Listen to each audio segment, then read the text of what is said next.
muna na mag-align. So kung nakita nyo guys, kana mga rebars na hindog pamo nang i-align. So kani siya pagkatong na to, kani pong isa is pagkatong bahon po.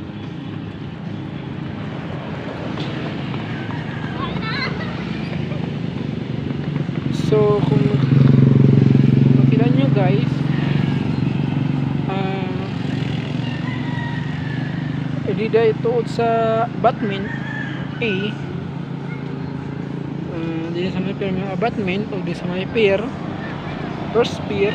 So amo nang na-align uban, and ang girder pod din dapita is na-align na po ng rebars. So natumba na siya ng atong mga dowels. Tapos ang atong dowel